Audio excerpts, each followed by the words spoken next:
Good morning. So today I have a book review of The Fool's Run by John Sandford. This is book one of four in John Sandford's Kid and Llewellyn series.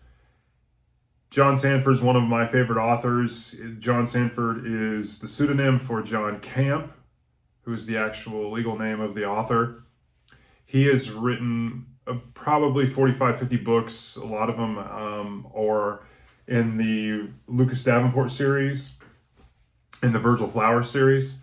Most recently, he did a spinoff of the overarching story of Lucas Davenport and Letty Davenport, and this kind of evolved in this Letty Davenport series as well, which has a few books out, which I do not have yet.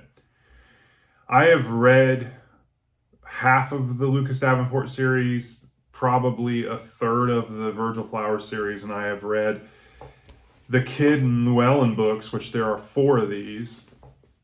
I've read these four books for 3 or 4 times, probably, I would guess. These four books are by far my favorite. All of the John Sandford books fall in the category of mystery thriller. They're police procedural.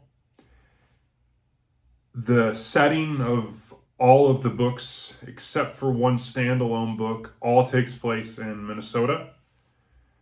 I really enjoy them. Obviously, I'm a big fan of series where you get to see a character evolve, and over time, you get to see the different personalities in their life emerge, and he definitely does that very well in the Lucas Davenport series and the Virgil Flower series.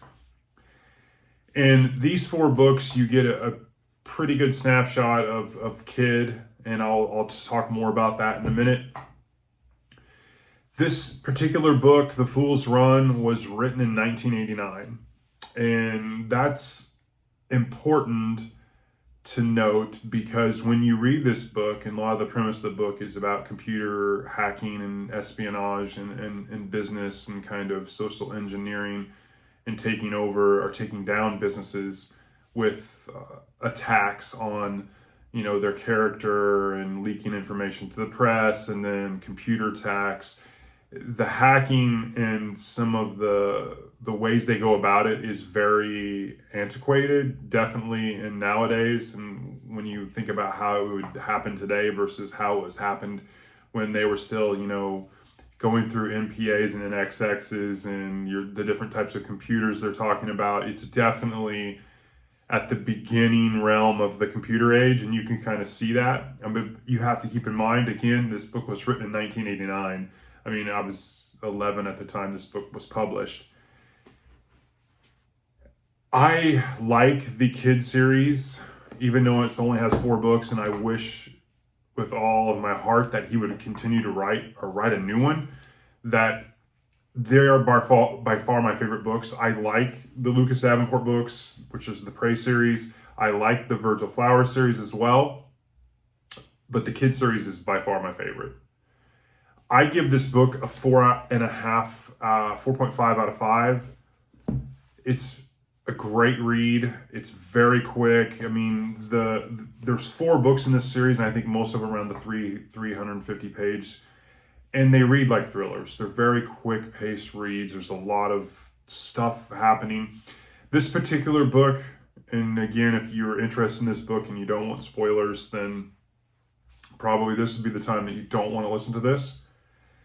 But the premise of the book basically is you get to meet, you're kind of meeting for the first time Kid and what he's about. And Kid is basically, an ex-Vietnam war hero, painter who likes the tarot. He has tarot cards, and he believes in kind of, all these things. And he kind of is just he reminds me of kind of a Renaissance man. He's kind of good at everything, and he's a computer hacker, and he has different network and money, and he kind of lives a life of doing what he pleases, whether it's painting or fishing, and he's very good with women and all this, so he's, as from a guy perspective, I mean, he's definitely likable in that sense when you read him as a character. And so that definitely pulled me in.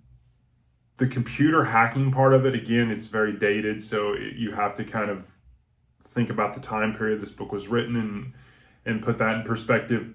But it's very intriguing, especially how the premise of the book is him getting a job, and then there's twists and turns about how he's going to take down this company.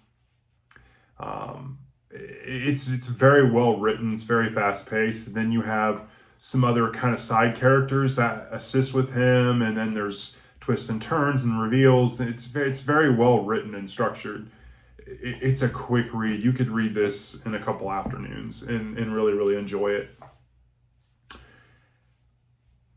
Again, I give this book like a 4.5 out of 5 stars, 4.5 out of 5. It's very well written, very quick. There's not a lot of fluff in it, which I like.